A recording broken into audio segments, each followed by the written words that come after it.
Compression सब ठीक है। Cap E for R for उसके बाद ball ball 100 102 after that C for circulation A for air wait वो निकालना, ट्राइपॉड निकालना। ओके ओ चल हाँ भाई मित्तल है।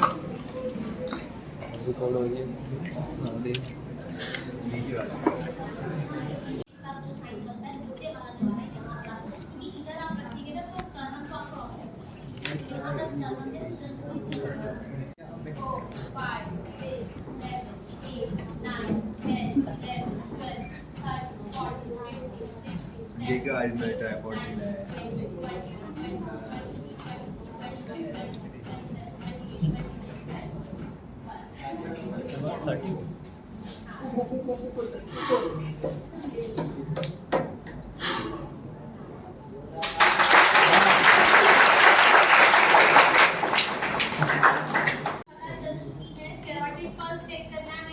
रेडियल पल्स चेक करना है, सबको आ गया? Any doubt? नो? अच्छा, अभी अगर मान लीजिए आपने सीपीआर तरीके से नहीं किया, तो क्या हो सकता है? सीपीआर अगर आप तरीके से नहीं करते हैं तो पसलियां टूट सकती है, रिब्स टूट सकती है, लंग्स में इंटरनल ब्लीड हो सकता है, ठीक है? और अगर आपने बहुत ज्यादा ब्रीथिंग दे दी तो ओवर वेंटिलेशन भी हो सकता है, ठीक है? तो ये चीज आप ध्यान रखें, ठीक है? लंग्स में भी इंजरी हो सकती है, ठीक है? अगर हमने सही से सीपीआर नहीं दिया, क्योंकि लंग्स के बीच में ही हार्ट होता है, क्लियर? तो अगर आपने अच्छे से सीपीआर नहीं दिया तो लंग्स में इंजरी हो सकती है, ठीक है? और क्या हो सकता है? पसलियां टूट सकती हैं और लंग्स में ब्लीड हो सकती है, ठीक है जी? चलिए, आपको पता चल गया ना डिफरेंस क्या है हार्ट अटैक और कार्डियक अरेस्ट में? एक बार लोकेशन चाहिए हार्ट टू करना है। फिर तो तुम यही कर रहे हो। ऐसे एक लाइन बनाएंगे, ऐसे एक लाइन बनाएंगे, जो प्लस बनेगा इसके जस्ट, ठीक है? मैम माउथ टू माउथ का एवरेज ड्यूरेशन क्या होना चाहिए? सॉरी, माउथ टू माउथ का एवरेज ड्यूरेशन क्या होना चाहिए? एवरेज ड्यूरेशन आप कुछ नहीं काउंट कर सकते, बिकॉज हर किसी की वाइटल कैपेसिटी अलग होती है। तो आप ये कर सकते हैं कि जब उनकी चेस्ट अप हो जाए तो आप ब्रीथ देना छोड़ दो, चेस्ट को डाउन होने दो। जैसे ही चेस्ट कंप्लीटली कोलैप्स मतलब डाउन हो जाती है, फिर आप दोबारा ब्रीथिंग दे सकते तो बेसिकली जो ये हाइपरवेंटिलेशन का रिस्क है उसको मिनिमाइज कैसे हैं। हाइपरवेंटिलेशन के रिस्क को मिनिमाइज करने के लिए आप ये कर सकते हैं, जैसे ही चेस्ट राइज हो गई है, just stop giving breathing. And another is if the ratio is saying that you need to keep the ratio like 30:2, so you don't want to मतलब आप और ज्यादा ना जाएं, 2 से ज्यादा ना जाएं, 3 4 5 अपने आप ना करें, ठीक है? ओके, अभी हार्ट अटैक और कार्डियक अरेस्ट के बीच में डिफरेंस पता चल गया? फेंटिंग की बात करते हैं। फेंटिंग क्या होता है? बेहोश। बेहोश। क्या रीजंस क्या है? आप वीडियो बना रहे हो? Do you have any YouTube channel or any? Okay. E cell channel. लू की वजह से पेट कर सकते हैं लोग। इसकी वजह से, लू लू गर्मी की बहुत गर्मी की वजह से, ठीक है, डिहाइड्रेट होने की वजह से, और और भाई ई सेल का चैनल है हमारा। स्ट्रेस की वजह से, वो बैठे हैं सब स्ट्रेस कुछ। की वजह से भी पेन हो सकते हैं, और Weakness- शॉक लगने के बाद भी पेन हो सकते हैं, और वीकनेस किसी भी, ठीक है? तो फिर अब हमें क्या करना है? अगर और कोई भूखा है, ब्रेकफास्ट नहीं किया है, कॉलेज के लिए आ गए हैं, खाने खिला दो। इसमें कमजोर हो गए, कुछ लोग खाने खिला दो। होता है ऐसा? स्कूल में बच्चे असेंबली में भी बेहोश हो जाते हैं, है ना? तो हुआ है कभी ऐसा? प्रैक्टिस हुआ है? आप मतलब आप उससे फील कर रहे हो, हाँ ऐसा तो होता है। ओके, तो बेटा सिम्टम्स क्या होते हैं फेंटिंग के? क्या लक्षण है बताइए? स्वेटिंग, वॉमिट और वॉमिट हो जाती है कई बार, उसके बाद बॉडी कूल हो जाती है, मॉइस्ट हो जाती है, ठीक है? इसके कॉजेज तो मैं आपको ऑलरेडी बता चुकी हूँ। अगर बॉडी आपकी डिहाइड्रेटेड है, यानी कि बॉडी के अंदर अगर पानी की कमी है, तो भी हमें चक्कर आ सकता है, हम बेहोश हो सकते हैं। ठीक है, उसके बाद अगर हमारी बॉडी में इलेक्ट्रोलाइट की कमी है, फॉर एग्जांपल मैंने आपको बताया कि अगर डायरिया होता है, वॉमिटिंग होती है, लूज मोशन हो जाते हैं, उसके बाद हमारी बॉडी डिहाइड्रेटेड हो जाती है, यानी कि इलेक्ट्रोलाइट और वाटर की कमी आ जाती है बॉडी में, तब भी हम फेंट हो जाते हैं, हो सकते हैं। ठीक है, अगर किसी का ब्लड शुगर लेवल कम हो जाता है तो भी बेहोशी आ जाती है। ठीक है, ब्लड प्रेशर कम हो जाता है, ब्लड प्रेशर लो हो जाता है, तो भी ऐसा होता है कि हम बेहोश हो सकते हैं। और किसी भी इलनेस की वजह से भी हम, कमजोरी की वजह से भी हम Now it's sleep deprivation की वजह से भी हो सकता है। Sleep deprivation। Sleep deprivation। अगर sleep deprivation हो जाए तो faint हो सकते हैं। अगर स्लीप Deprivation हो जाए। हाँ, क्योंकि वीक हो जाती है ना। और जब आपका स्लीप साइकिल स्लीप की बात करें ना, हाँ, तो अगर स्लीप अब 8 घंटे में साइकिल सोए नहीं हो, for रेगुलर example, जैसे you haven't slept for like 24 hours, for example, you can faint। Same goes for alcohol intoxication। Causes can be involved, मतलब मैंने कुछ कॉमन की बात की है, कॉमन सिचुएशंस की बात की है। ठीक है, बिकॉज अल्कोहल टॉक्सिसिटी हर कोई नहीं करता है। ठीक है, ओके। सो इफ अगर कोई मान लीजिए फेंट हो गया, तो क्या करना चाहिए और क्या आप करेंगे? पानी डायरेक्ट पानी देंगे? नहीं, पानी मारेंगे। पानी में छींटे मारेंगे। मैम उसके कपड़े यूज कर देंगे और थोड़ा उसको हवा के नीचे। अभी आपके साथ मान लीजिए, keep quiet everyone please, otherwise मेरी आवाज पीछे तक नहीं जाएगी। Boys at the back, do you want to ask anything? आप कुछ पूछना चाहते हो? नहीं, आपसे ही बोल रही हूं। आप कुछ पूछना चाह रहे हैं? help him or her to lay down। ठीक है, उनको हम बिठाने की या लेटाने की कोशिश करेंगे। ऐसा रीजन क्यों? अगर वो खुद से गिरे तो वो इधर गिरे या इधर भी गिरे, उनकी लगी या तो सर पे लग सकती है या तो बॉडी पार्ट्स पे लग सकती है, और अगर वो ऑलरेडी सीख गए तो और लग जाए। तो हमें सबसे पहले क्या करना है, उनको बैठने में या फिर उनको लेटने में मदद करना है। ठीक है, उसके बाद हमें क्या करना है, उनके जो टाइट कपड़े हैं उनको लूज करना है। ठीक है, अगर किसी फीमेल ने कोई बड़ा नेकलेस पहना हुआ है उसे थोड़ा खोल दो। अगर किसी मेल ने ऊपर तक कॉलर ऐसे बंद कर रखा है तो बटन्स को खोल दो, एटलीस्ट अपर 2 बटन्स को खोल दीजिए ताकि उनको ब्रीथिंग में आसानी। टाई पहना हुआ है, टाई थोड़ा लूज कर दीजिए। ठीक है, ओके। और अगर कोई ज्यादा टाइट कपड़े पहने हुए हैं, थोड़ा कपड़ों को लूज करना है। और क्या करना है, वेंटिलेशन मेंटेन करना है। वेंटिलेशन मेंटेन करने के लिए क्या करना है, क्या होता है जब कोई गिरता है सब भीड़ लगा देते हैं, है ना? क्या हुआ ऐसा करना चाहिए। तो इससे क्या होगा, वेंटिलेशन में प्रॉब्लम होगी, तो हम उनको थोड़ा सा साइड कर देंगे कि थोड़ा सा जगह दीजिए, हवा आने दीजिए, बोलते हैं ना, हवा आने दीजिए। ठीक है, उसके बाद हमने क्या करना है, पेशेंट को ट्रेडलेनबर्ग पोजीशन देनी है। सुना है कभी ट्रेडलेनबर्ग पोजीशन के बारे में? नहीं, किसी ने भी नहीं सुना? मैं यहाँ पे बता देती हूँ आपको कि हम क्या करेंगे, पेशेंट के सर के नीचे से तकिया हमें नहीं लगाना है।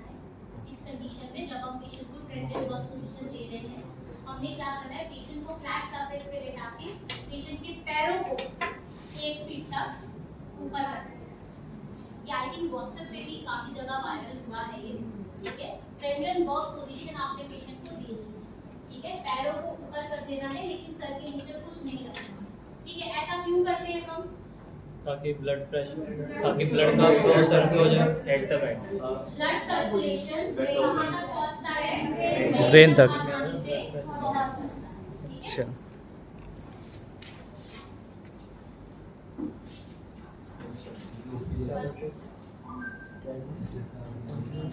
ठीक है, पेशेंट को जो ब्लड का सर्कुलेशन है वो ब्रेन तक जाए, उससे क्या होगा, कॉन्शियसनेस आने में थोड़ी मदद मिलेगी, यानी कि पेशेंट जल्दी होश में आ सकेगा। ओके, उसके बाद हम क्या करेंगे, पेशेंट का वाइटल भी चेक कर सकते हैं। पेशेंट का पल्स को चेक करते रहो। अगर पल्स में कोई प्रॉब्लम आ रही है तो ऑफ कोर्स फिर आप बुलाएंगे। रिस्पांस आपने चेक करना है, ठीक है, रिस्पांस चेक करना है, पल्स चेक करनी है। अगर रिस्पांस लेने के बाद रिस्पांस नहीं दे रहा है पेशेंट, या फिर पल्स चेक करने के बाद पल्स नहीं आ रही है, तो हो सकता है कि पेशेंट कार्डियक अरेस्ट में चला गया हो, ठीक है। तो कई बार ऐसा नहीं होता है, गर्मी में बेहोशी काफी कॉमन हो जाती है, तो उस कंडीशन में आप क्या कर सकते हो, फिर पेशेंट को थोड़ा सा पानी के छींटे मार दो। अगर मान लो पेशेंट नहीं उठ पा रहा है तो फिर आपके पेशेंट को रिकवरी पोजीशन में लेटाना है। ट्रेंडेंट का पोजीशन थोड़ी देर के लिए देखिए, इससे क्या होता है, ब्लड प्रेशर भी इंप्रूव होगा, ठीक है। और अगर मान लो पेशेंट थक गया पैर ऊपर रखते रखते, तो फिर पेशेंट को रिकवरी पोजीशन दे दो। रिकवरी पोजीशन पेशेंट को रिकवर करने के लिए दी जाती है। कोई भी शॉक लगा है, कोई भी आप कह सकते हो ट्रॉमा हुआ है, पेशेंट स्ट्रेस में था और स्ट्रेस होते होते बेहोश हो गया, तो जब उठता है पेशेंट तब उसको रिकवरी पोजीशन दे दीजिए। और पेशेंट को एकदम से नहीं उठाना। मान लो पेशेंट सड़क पे लेटा है, उसे थोड़ी देर के लिए लेटे रहने दो, ठीक है। एकदम से अगर आप उसे उठाओगे तो हो सकता है वो दोबारा बेहोश हो जाए, ठीक है। तो आपने क्या करना है, पहले पेशेंट को बैठाना है, फिर आपके पास अगर कोई चेयर है, कोई स्टूल है, तो पेशेंट को पैर लटका के बिठाइए। अगर तब भी पेशेंट को चक्कर आ रहा है तो लेटा दीजिए, ठीक है। अगर पेशेंट ऐसे बैठ के सही फील कर रहा है तब आप पेशेंट को 5-10 मिनट बाद तब उठाओ। एकदम से हमें किसी को भी नहीं उठाना कि चलो चलो चलो अभी ठीक हो गया, ठीक हो गया। लोग क्या करते हैं, कुछ खुद ही घबरा के, जब कोई बेहोश हो गया वो तुरंत ही उठाते नहीं, चलो चलो ठीक हो गया सब। ऐसा नहीं करना है, उनको पहले पैर लटका के आप उठाइए, उसके बाद उन्हें खड़ा कीजिए, ठीक है। अगर आप एकदम से उनको खड़ा कर देंगे, एकदम से अगर आप उनको खड़ा कर देंगे तो हो सकता है वो दोबारा से बेहोश हो जाए, ठीक है। और उसके बाद जब पेशेंट बिल्कुल सही आपसे बात करने लग जाए, patient breathing normal, breathe normal कर रहा है, ठीक है, तो फिर आप उनको ओआरएस सॉल्यूशन पिला सकते हैं, ठीक है। ओके, ओआरएस नहीं है तो क्या करेंगे, पानी, चीनी और नमक डाल के नमक, पेशेंट को एकदम चीनी और नमक हमें नहीं बोलना है। अगर आपको आप किसी ऐसे को जानते हो जो शांत, अगर आप किसी ऐसे, अगर आपके सामने आपका कोई फ्रेंड या आपका कोई रिलेटिव बार बार बेहोश हो रहा है, तो फिर आपको क्या करना है, हॉस्पिटल, डॉक्टर के पास हॉस्पिटल ले जाओ। कॉल देम टू, हाँ सीरियसली आपने उनको क्या करना है कि डॉक्टर को दिखाने के लिए बोलना है कि ऐसा क्या रीजन है कि आप बार बार बेहोश हो रहे हैं। कहाँ बर्न्स हो सकते हैं, पूरी जल बॉडी कैसे, मतलब जलना, स्किन का जलना, बर्न, कहाँ बर्न हो सकता है पेशेंट, मतलब कहाँ आपको बर्निंग के केसेस मिल सकते हैं, फेस पे, हाथों पे, किचन, और वेरी गुड, और गर्म पानी, अच्छा ठीक है, और केमिकल, वेरी गुड, हाँ, but if in case laboratory में कोई केमिकल से काम करते हैं तो वहाँ पे जल सकते हैं, है ना, और एसिड से जल सकता है कोई, है Yes, ना, ma'am. और क्या कर सकता है, घर में खाना बनाते वक्त कोई जल सकता है। कितने डिग्री बर्न्स होते हैं, degree, second degree and third degree. कैसे डिफाइन करते हैं हम फर्स्ट डिग्री, सेकंड डिग्री और थर्ड डिग्री बर्न को, वो लेवल पे डिपेंड करता है कितना इसने पेनिट्रेट करा है उसने बॉडी। वेरी गुड, कितनी स्किन की लेयर्स पेनिट्रेट कर की गई, 3 to 4 layers we do have, है ना, epidermis, dermis, hypodermis and then कौन से सबक्यूटेनियस टिश्यूज, ठीक है। तो जितनी लेयर डैमेज होती है उसके बेसिस पे हम ये डिसाइड करते हैं कि कितना डिग्री बर्न है। अगर मान लो कोई छोटा मोटा बर्न है तो उसका साइज बर्फ, नो, सॉल्ट, स्ट्रीमिंग वाटर, हमें क्या करना है कि 10 से 15 Streaming मिनट water. के लिए जो बर्न एरिया है उसको पानी में डालना है, बहुत ज्यादा ठंडा पानी नहीं, नॉर्मल वाटर। इसका कारण क्या होता है कि नॉर्मल वाटर में, स्ट्रीमिंग वाटर में हमें दूध डालना चाहिए, ये तो छाले पड़ जाएंगे ना फिर, है ना। हाँ जी, क्यों हमें नॉर्मल वाटर से पहले वॉश करना है 10 से 15 मिनट तक, पूरे हो जाए ना, सही बोल रहे हो, बताइए, ताकि तापमान धीरे धीरे स्किन का नॉर्मल हो तापमान, टेम्परेचर नॉर्मल हो जाए। अभी बहुत ज्यादा है तापमान, तभी तो जला स्किन, तो नॉर्मल आने के लिए हम थोड़ा सा नॉर्मल वाटर दे सकते हैं। अगर हमने गलत लगा दिया तो दोबारा स्किन प्रॉब्लम होगा। अगर मान लीजिए अब आपने 10 से के बाद आप कोई मॉइस्चराइजर अप्लाई कर सकते हैं। अगर ज्यादा जला है तो बर्नॉल भी हम लगा सकते हैं, ठीक है। बर्नॉल। और अगर और इन केस अगर 3rd डिग्री और आपने क्या करना है बेटा, अगर ज्यादा बर्निंग आपको दिख रही है, बहुत ज्यादा टाइट ड्रेसिंग आपने नहीं करनी है, बहुत ज्यादा टाइट पट्टी आपने उस पे नहीं बांधनी है। अगर पेशेंट घर पे ही रहता है तो आप उसे कोशिश कर सकते हैं थोड़ा खुला रखने की, क्योंकि बाहर जाएंगे तो गंदगी चिपकेगी तो और ज्यादा इन्फेक्शन स्प्रेड हो सकता है, क्योंकि स्किन की एक लेयर ऑलमोस्ट निकल चुकी होती है, 1 से 2 लेयर, राइट। तो अगर आप ड्रेसिंग उस पे अप्लाई कर भी रहे हैं तो just keep it too light, don't इतना ज्यादा प्रेशर अप्लाई करके ड्रेसिंग को मत अप्लाई करना कि जब छुड़ाने लगो तो प्रॉब्लम है, फिर स्किन की फिर लेयर निकलेगी, ठीक है। और अगर 3rd डिग्री बर्न है, अच्छा हाँ एक और चीज, अगर कोई जल गया है तो आप वहाँ पे जो भी ज्वेलरी है, फॉर एग्जाम्पल रिंग या बॉडी जली है तो चेन, उसको निकालो, ठीक है। क्योंकि अगर यहाँ पे छाले पड़ गए तो ये रिंग इसी में फंस जाएगी और फिर आप हटाओगे तो छाले डिस्टर्ब, ठीक है। और पेशेंट को और ठीक है। और अगर 3rd डिग्री बर्न है तो हमने कुछ नहीं करना, जस्ट पेशेंट को कवर करो और एम्बुलेंस बुला लो और पेशेंट को फूड्स का लेना, सॉरी फूड्स का गया, फूड का स्टॉप हो जाता है। हाँ फंस जाता है, स्टक हो जाता है, कहाँ पे? फूड पाइप में। Food pipe. ये वाली पाइप में, दैट इज ट्रैकिया, ठीक है। बच्चे क्या होता है, ये जो फूड का पाइप है और जो एयर का पाइप है, मींस जो हमारा ब्रीथिंग का जो ट्रैकिया है, जो हमें हमारे ब्रीथ को इन आउट करता है, काफी आसपास होता है, आसपास ही होता है, ठीक है। हमें क्या होता है, कभी कभी अगर हम मुंह खोल के बात करते करते खाते हैं तो क्या होता है, बड़े बुजुर्ग कैसा क्यों बोलते हैं कि मुंह बंद करके खाना खाना चाहिए, हवा नहीं जानी चाहिए। लॉजिक लगाइए। आप बोलोगे कि निकलते तो हम हैं तो खाना तो ऐसे भी जा सकता है सांस की नली में, लॉजिक साइज पे डिपेंड करता है, साइज पे डिपेंड करता है। फूड आप क्यों करके खा रहे हो या फिर आप बस निकल रहे हो, चेक कर वेरी देना। गुड। जब हम बोलते हैं तो हमारे सांस की नली के ऊपर जो एक ढक्कन होता है जिसको हम बोलते हैं एपिग्लॉटिस, वो हट जाता है, क्योंकि सांस का आगे पीछे बाहर अंदर बाहर होना जरूरी है, तभी तो हम बोल पाएंगे। आप मुंह बंद कर लो, मतलब सांस आप बंद कर लो और बोलने की कोशिश करो, बोल पाओगे? नहीं। अगर आप बोलोगे तो क्या होगा कि सांस की नली के ऊपर से जो ढक्कन है वो हट जाएगा, और बोलते बोलते अगर निकल लिया खाना तो हो सकता है कि वो सांस की नली में चला जाए, और एक बार वो सांस की नली में चला जाता है तो वो बाहर आसानी से नहीं निकलता, ठीक है। चोकिंग की साइन एंड सिम्टम्स क्या है? देखो बड़े लोगों के केस में तो ज्यादातर ये खाते वक्त ही होता है, छोटे बच्चों के केस में कैसे हो सकता है? काफी कंचा डाल लिया, सिक्का डाल लिया, छोटे छोटे टॉयज हो गए वो डाल दिए, ब्लॉक्स हो गए वो डाल दिए, तो तब भी ये हो पत्थर भी होगा। अगर किसी को चोकिंग हो गई है तो पहले तो कुछ फंस रहा है, अगर वो बिल्कुल ही बोल नहीं पा रहे, उनका चेहरा एकदम कलर चेंज होता जा रहा है तो याद और ही नहीं। आपको लग रहा है उनको सांस लेने में दिक्कत हो रही है, तो समझ जाना कि ये चोकिंग। तो इसके लिए हम क्या करेंगे? कोई आ सकता है प्लीज गर्ल्स में से?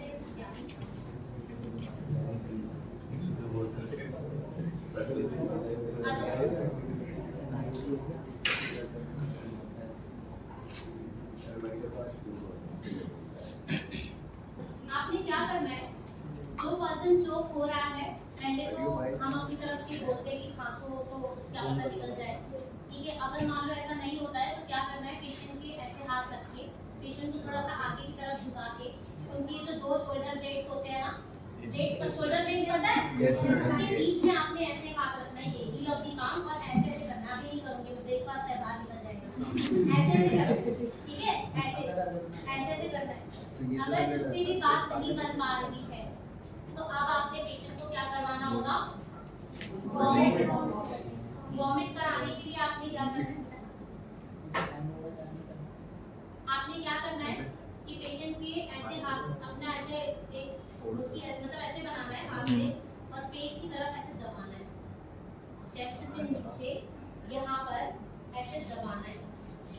दबाने से क्या होगा, खाना बाहर, जब पेशेंट को वॉमिट होगी तो फिर अपने आप ये सारा निकल, ठीक है। स्टमक है यहाँ पे, ठीक है। ऐसे जब आप दबाओगे और एक तरह से यहाँ पे जब कंप्रेशन होगा तो फिर जब पेशेंट को वॉमिट होगी तो ऑटोमेटिकली सब निकल आएगा। तो हो सकता है जो यहाँ पे खाना पका हुआ है वो भी निकल जाए। ठीक है, ओके, समझ में आ गया। तो खैर आपसे उंगलियों से नहीं दिए जा रहे, उंगलियों से जान दिए आप, ठीक है। हाँ, लेकिन पूरा कंप्रेशन में बच्चे की बोन्स वैसी बहुत फ्रेजाइल, ओके। और अगेन वही आपने एब्डोमिनल थ्रस्ट ले लिए, उससे भी वो तो खैर आराम आ ही जाएगा, ठीक है। तब तक करते रहे जब तक चोकिंग जो है वो ठीक नहीं हो। चोट, क्रिकेट कौन कौन खेलता है? कभी किसी से चोट लगी है? कभी किसी को खेलते वक्त? पहले हम ब्लीडिंग की बात करेंगे, उसके बाद हम फ्रैक्चर की बात करेंगे। जब होती है तो क्या करते हैं? कितने तरह से ब्लीड हो सकता है बॉडी में? एक एक्सटर्नल और एक कैसे पता चलेगा?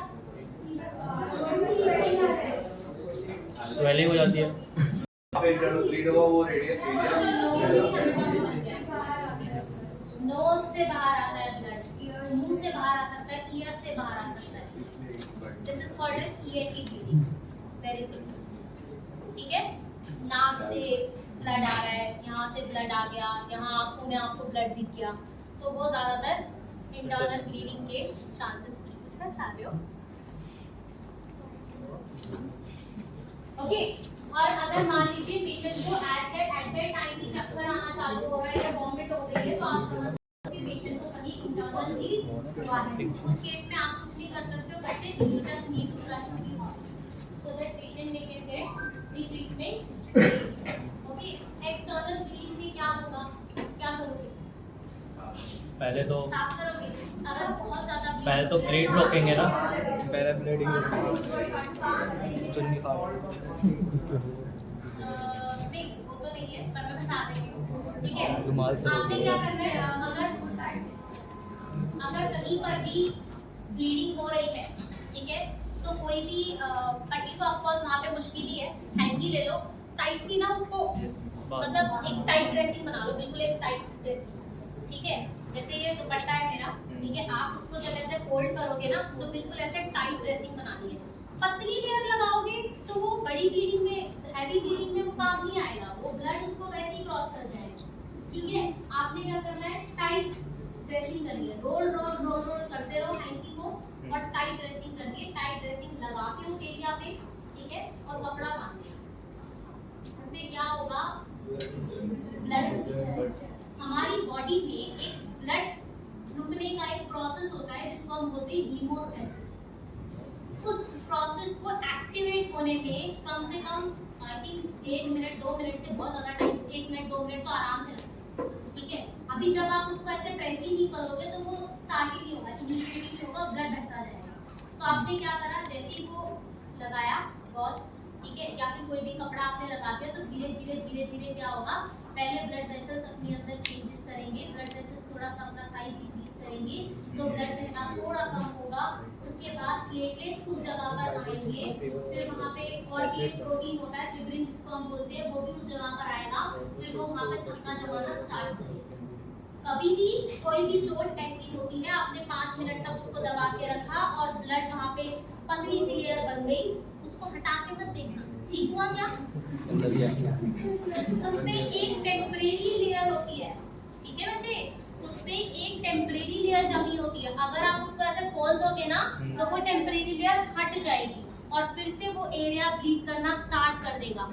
तो आप क्या करो, उसको कवर करके रखो, आप बस देख लो, अगर देखा है तो कि देखना है तो 5-10 मिनट बाद जाके देखना कि ब्लड रुका या नहीं। अगर ब्लड रुक गया तो उसको खोलना मत, उसको पैक कर दो, ठीक है, जब तक आप डॉक्टर के पास जा रहे हो।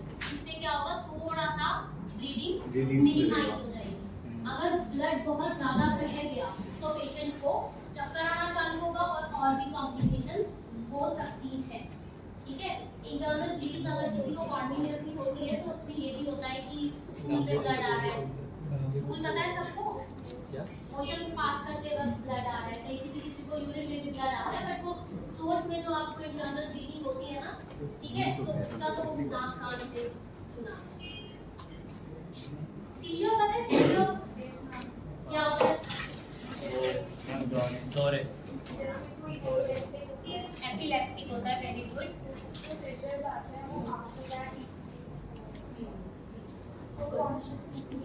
कॉन्शियसनेस नहीं रहती, गुड। और कोई बताएगा सीजर के लिए और कुछ? दौरे पड़ना? बोला तो था मिर्गी? अच्छा। मेरी तो जो दौरे पड़ते हैं, क्यों पड़ते हैं? क्यों पड़ते हैं दौरे?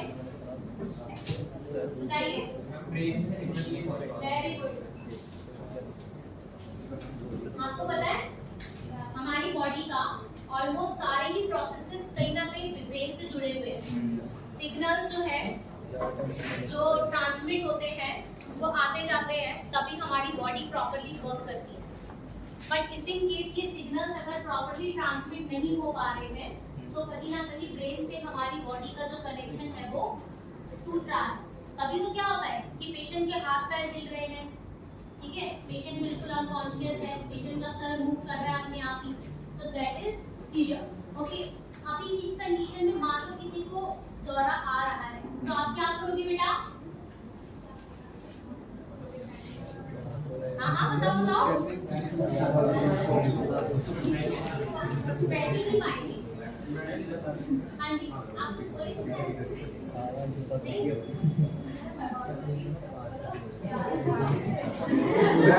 उसके आसपास का सामान हटाएंगे।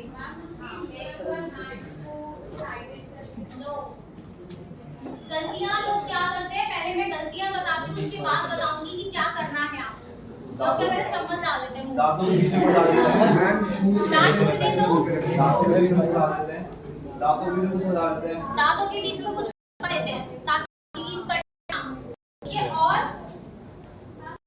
हाथ पैर पकड़ लेते हैं। नोज बंद करके मुंह में पानी डालना बिल्कुल नहीं करना चाहिए। अरे वो नल्स में पानी भर जाएगा। तो पानी नहीं करना चाहिए। लिसन एवरीवन, अगर आप बातें करेंगे तो मैं आपसे बात कर पाऊंगी। ठीक है, या तो अगर आप पेशेंट कंट्रोल करोगे तो वो तो पॉसिबल है ही, क्योंकि जब तक पेशेंट ये 5 से 10 मिनट तक चलना ही है, तो 5 मिनट तक मैक्सिमम जो है वो शांत हो जाते हैं। ठीक है, तो अगर आप उसको कंट्रोल करने की कोशिश करोगे आपको भी चोट लग सकती है, पेशेंट को और चोट लग सकती है। तो जब तक वो शांत नहीं हो रहा है तब तक होने दो, चलने दो। आपने सिर्फ क्या करना है, सामान को हटा दो। अगर उनके आसपास जो सामान रखा है वो आपने नहीं हटाया तो पेशेंट को चोट लग जाएगी। अगर पेशेंट अपना जमीन पे लेटा है और पेशेंट अपना जमीन पर सर ऐसे मार रहा है तो आप क्या करो, कोई भी हैंकी ले लो, कोई भी स्कार्फ ले लो, उसको फोल्ड करके पेशेंट के सर के नीचे आराम से रख दो। अपनी फिंगर्स मत रखना, ठीक है। किसी हैंकी को या किसी स्कार्फ को फोल्ड करके एज अ पिलो थोड़ा सा उनके सर की साइड के नीचे रखो, ताकि जो सर लग रहा है जमीन में उसमें बहुत ज्यादा इंजरी ना हो। ठीक है, उसके बाद आपने क्या करना है, पेशेंट को शांत होने देना। ठीक है, अगर आपको ऐसा लग रहा है कि पेशेंट की टंग कट रही है और ब्लीड हो रहा है तो उस कंडीशन में पहली बात तो हमें वैसे मुंह में कुछ रखना नहीं चाहिए, बट इफ इन केस आपको ऐसा लग रहा है तो आप क्या करो, पतला कोई एक हैंकी ले लो, उसको रोल करो, रोल करने के बाद उसको ना ऐसे लगा दो। ठीक है, लेकिन आपके दांत के बीच में होना चाहिए, मतलब पेशेंट के दांत के बीच में होना चाहिए और थोड़ा सा एयरवे खुला होना चाहिए। ऐसा ना हो कि मुंह में कपड़ा ऐसे किया और बहुत क्योंकि अगर पेशेंट थोड़ा बहुत सांस मुंह से भी ले, वैसे तो देखो नाक खुली है, सांस तो जा ही रही है, लेकिन अगर आप मुंह में पूरा ऐसे कपड़ा लेके ठूस दोगे तो फिर वो पूरा ही ब्लॉकेज हो जाएगी। ठीक है, तो आपने क्या करना है, थोड़ा सा रोल बना के कपड़े का वो थोड़ा सा दांतों के बीच में ऐसे लगा सकते हो ताकि दांत आपस में, लेकिन ध्यान रखना मोटा कपड़ा नहीं होना चाहिए। ठीक है, उसके बाद आपने ये भी कर दिया, पेशेंट को शांत होने दीजिए। ठीक है, जब पेशेंट शांत हो जाएगा तो पेशेंट को आपने रिकवरी पोजीशन दे दी। ठीक है, और हाँ, पेशेंट के मुंह में आपने कुछ डालना नहीं है। अगर आप पेशेंट को, बिकॉज अभी पेशेंट अनकॉन्शियस है बेटा, पेशेंट की जो निगलने की क्षमता है वो अभी उसके कंट्रोल में नहीं है। हो भी सकता है उसका मुंह खुला है तो सांस तो वो ले ही रहा है, हो भी सकता है कि वो जो पानी या खाना आप डालो वो उसकी श्वसन नली में, उसकी सांस वाली नली में चला जाए, फिर आप क्या करोगे? फिर तो पेशेंट चोक हो जाएगा, और चोक होने के बाद क्या होगा? ऑलरेडी पेशेंट हो सकता है कि फिर कार्डियक अरेस्ट में ही चला जाए। तो आपने पेशेंट को उस वक्त कुछ भी मुंह में नहीं डालना। ठीक है जी, क्लियर? Yes ma'am. ओके, चलो। और जब वो शांत हो जाए तो आप लोग को रिकवरी पोजीशन देनी है, यानी कि करवट देके आराम से उनको लेटा और फिर डॉक्टर को दिखा। ठीक है, अगर मान लो चलो ये तो सब क्लियर है। फ्रैक्चर हड्डी टूटी है किसी कैसे? खेलते खेलते गड्ढे में कूद गए थे, अच्छा खतरों की खिलाड़ी खेल रहे थे, कैसे टूटी? बैटिंग कर रहा था बॉल बैटिंग, बॉल लगे था कहाँ पे? कैसे पता चलता है फ्रैक्चर हो गया है?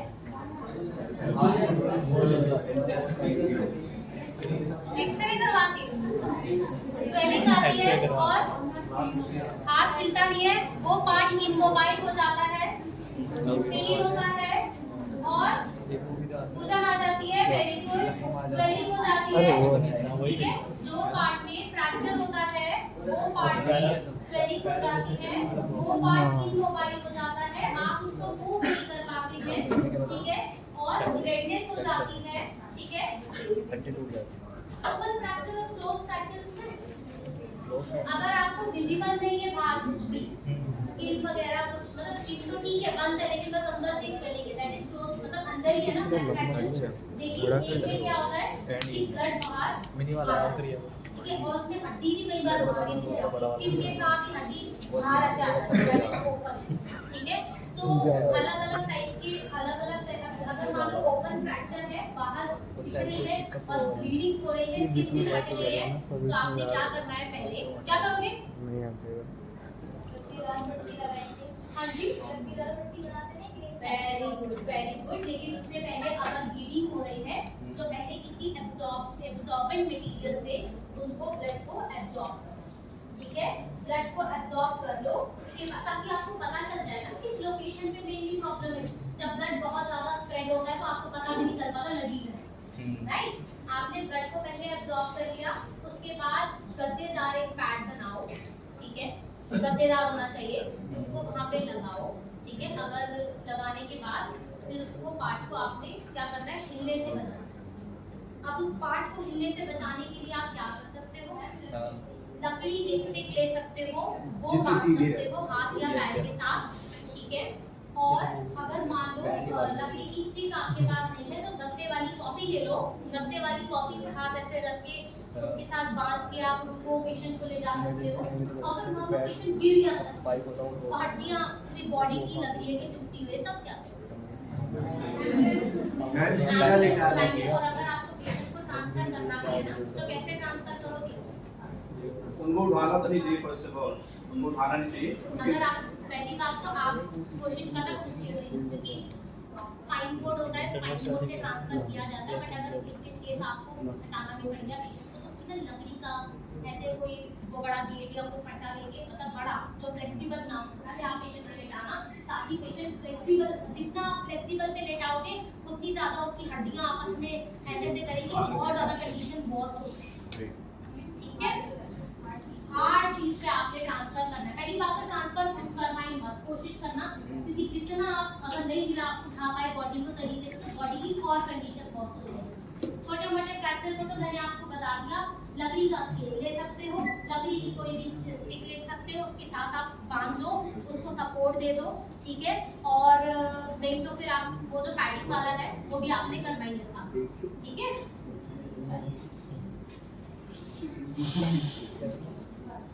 आज के लिए इतना ही हो गया। कैसा रहा? बहुत अच्छा था, कुछ सीखने के लिए मिला।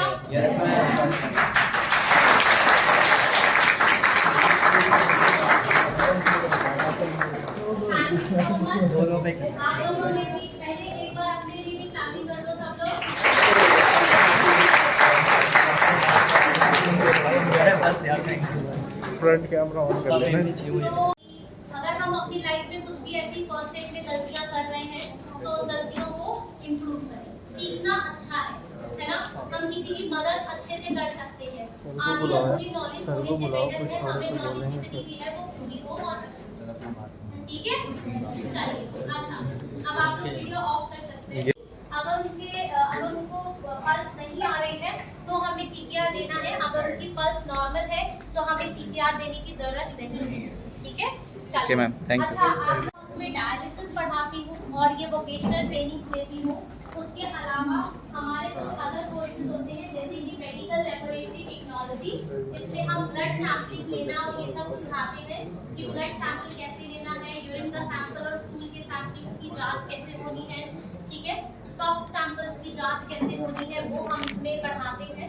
ठीक है, she is our faculty, she is Meenakshi Negi, she is the faculty of radiology radiography, जो कि एमआरआई सीटी स्कैन और 6 मंथ्स का कोर्स है। उसके बाद हम मैक्स में प्लेसमेंट देते हैं 18,000 पर डे। ठीक है, तो ये हमारे कोर्सेज हैं जो हम करवाते हैं। इनकी एलिजिबिलिटी 12th पास है विद एनी स्ट्रीम। ठीक है, अगर आप में से मतलब आपके कोई रिलेटिव हो या कोई भी इंटरेस्टेड हो so you can call us on this number। और पैम्पलेट में भी एक नंबर दिया गया है Deepti ma'am and Jaya ma'am का। Deepti ma'am is the centre manager of Rohini centre Max Healthcare education. Saurabh sir है, सौरभ सर भी हमारे सेंटर मैनेजर हैं। ठीक है, तो आप इनसे कांटेक्ट कर सकते हैं। ठीक है, भाई 10 मिनट वाले ना आप लोग पक्का भाई? तो मेरे बाबा थैंक यू बोलेंगे यार। डांस कर सकते हैं किसी को एक बार थैंक यू बोलेंगे भाई। अच्छा, बहुत ज़्यादा मेरा नाम सौरभ सिंह राणा है, मैं मैक्स हेल्थ केयर एजुकेशन से हूँ। ठीक है, यहाँ पे फर्स्ट ईयर की स्टूडेंट्स कौन है? फर्स्ट ईयर बस ठीक है। सेकंड ईयर अभी तो और फाइनल ईयर बच्चे कौन है? Third year great. नहीं commerce and arts great. Science commerce arts तीनों स्ट्रीम के स्टूडेंट्स हैं तो हमारे कोर्स कर सकते हैं ना। ठीक है, ये आर्ट्स के स्टूडेंट्स होते हैं लोग कहाँ सोचते हैं कि मेडिकल या अस्पताल में काम कर पाएंगे, बट यस इन कोर्स को करके you get direct entry in medical field. Courses के बारे में जितने अदर को चाहिए नंबर लिखे हुए हैं हमारे पैम्पलेट में, कोई ले प्लीज हम लोगों को कॉल कीजिए। ठीक है, हमसे पूछिए, अपने फ्रेंड्स को बताइए। हमारे पास 2 इंस्टीट्यूट्स हैं अभी, एक रोहिणी में और एक वैशाली में। ठीक है, कितने लोग आप ईस्ट दिल्ली से हैं और कितने लोग नॉर्थ दिल्ली से हैं? Rohini north Delhi, I think north. तो वैशाली और रोहिणी में हमारे सेंटर है। आप लोग प्लीज हमारे नंबर्स पे कांटेक्ट कीजिए, हमसे बात कीजिए, काउंसलिंग लीजिए, हमारे सेंटर विजिट कीजिए, एडमिशन मत कीजिए, एक बार हमसे मिलने आइए सेंटर पे हमारा। ठीक है, और समझिए कोर्स के बारे में।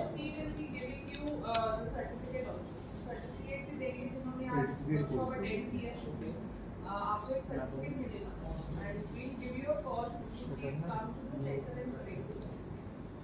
ये आपके लिए आपको एक इंडिविजुअल सर्टिफिकेट मिलेगा। थैंक यू दोस्तों, थैंक यू।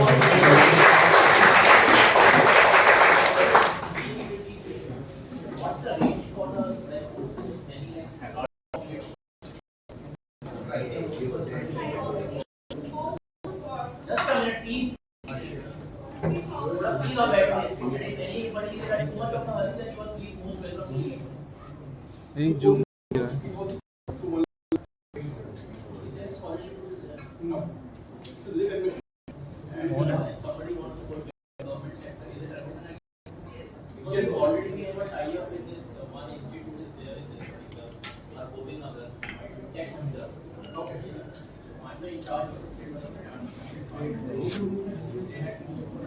बड़ी बात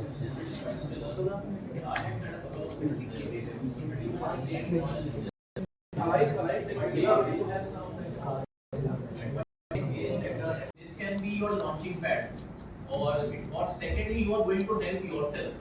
जो अभी आपको CPR दिखाया, I lost my mother 9th of Feb. I could not give her a CPR 6:30 morning. I tried to give it to her, but I did not know how to give it.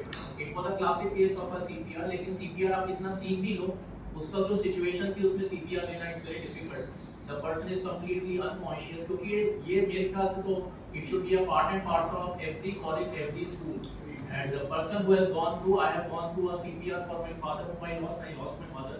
Both classic cases of CPR. अभी शायद आपको इसकी urgency नहीं मालूम, but it's very relevant. I had been trained by the American Red Cross, और आपको मैं बोलूँगा अभी जो Red Cross का YouTube का वीडियो है, इसका YouTube चैनल है American Red Cross का, एक मिनिस्ट्री ऑफ आयुष का भी प्रोग्राम है, इंडियन रेड क्रॉस सोसाइटी यहाँ पे है पार्लियामेंट स्ट्रीट पे. I have myself done a certification from there. So this is very important for you. कुछ मेरे स्टूडेंट्स हैं उनको मैंने इंडियन रेड क्रॉस भी भेजा था, उन्होंने ट्रेनिंग की है, इसको आप सीरियसली लीजिए. और बहुत अच्छा लगा जो लोग आए हैं, क्योंकि this was just a voluntary programme. अगर आप लोग आए हो और इसको सीखने की भी कोशिश करो, जैसे मैडम और सर ने बताया, ये training you are investing for your own self, for your family, and also it is also offering your career option. बाकी if anybody is interested, you can get in touch with the skill department, which is at room number 118, or you can directly contact them. जैसा उन्होंने आपको बताया, they will issue a certificate once you visit the center.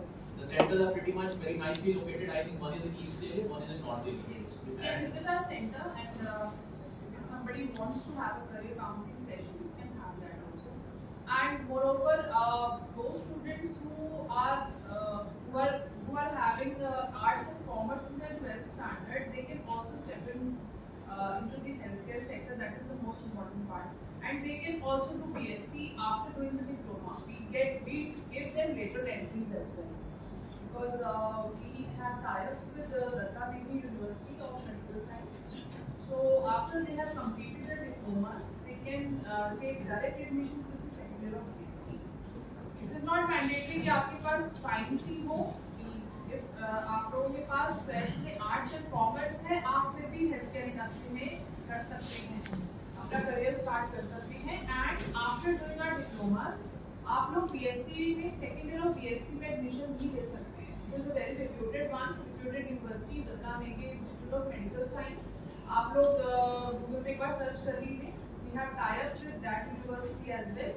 जो बच्चे diploma कर लेते हैं, वो लोग सेकेंड ईयर ऑफ BSc में डायरेक्ट एडमिशन ले सकते हैं. उसके साथ हम लोग आपकी जो क्लासेस होंगी वो हमारे सेंटर्स पे ही होंगी, but you will get degrees from Datta Negi University. आप लोग एक बार गूगल पे सर्च कर लीजिएगा. इट्स अ वेरी कोई डाउट नहीं, कोई सवाल?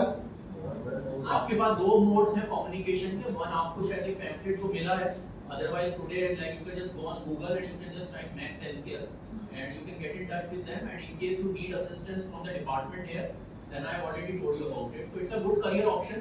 और ये सुन के बड़ा अच्छा लगा that second year में they have a lateral entry scheme, so you can get into a BSc. और काफी चीजें मैं आपको ऑलरेडी बताता हूँ. BSc आप कर सकते हैं irrespective of a commerce background at a 10th plus 2 level. So if you go into this is like a foundation course, जैसे आप CA करते हो ना अपना, या जो भी प्रोफेशनल अकाउंटिंग में करते हो, क्योंकि here we are mostly students from BA BCom. इसी तरीके से this will be a foundation course which will help you to get into a BSc, which might not be possible if you are only a commerce student from a 10th plus 2 stream. So this is something new for me as an information. And the second thing which I feel that since it is a group, Max Group, and it's an affiliate organization, so and Max has huge presence pan India. तो उसमें जैसा madam ने शायद बताया, तो may be internship तो शायद है आपका, और प्लेसमेंट भी अगर मिल जाए तो nothing like that. And most importantly, those who are into third year of their degree course, they can enroll for the certification in front office and billing, because the minimum eligibility for that is graduate. And उसमें सिर्फ 6 months का course है, जिनको बहुत urgency है job की. After completing the 6 months, they definitely get a job in Max. Any of the Max, we will place you. And 3 months उसमें theory होता है, 3 months internship है, and 25th से we are going to start a new batch for front office and roomies. अगर किसी ने आपने नहीं तो किसी और ने करना है, तो you're most welcome. आप एक बार सेंटर विजिट करिए. तो पैम्फलेट में उसमें सेंटर का एड्रेस है, रोहिणी का, वैशाली का, बट अभी 25th को रोहिणी में स्टार्ट होगा, वैशाली में भी नहीं हो रहा है स्टार्ट. आपने अगर किसी ने भी आपने खुद ने करना हो या किसी और ने करना हो, तो आप भेजिए, because for first 3 batches. So you are most welcome to get in touch, but this will provide you a ladder towards that direction. And globally or within India, there is a huge potential. अभी आप इस चीज में मत रहो, I am a BE or I am a BCom background. That is something which used to be something in the past. There are now totally independent skill set which are there. अभी जो मोदी साहब हैं हमारे प्रधानमंत्री कौशल विकास योजना आपने बताया कि है, और जो रूरल एरिया में दीनदयाल उपाध्याय ग्रामीण Kaushal Yojana, health and wellness is a huge focus area of the government. So this is something towards that direction. I really thank you all for your time. आपको किसी किसको बात हुई?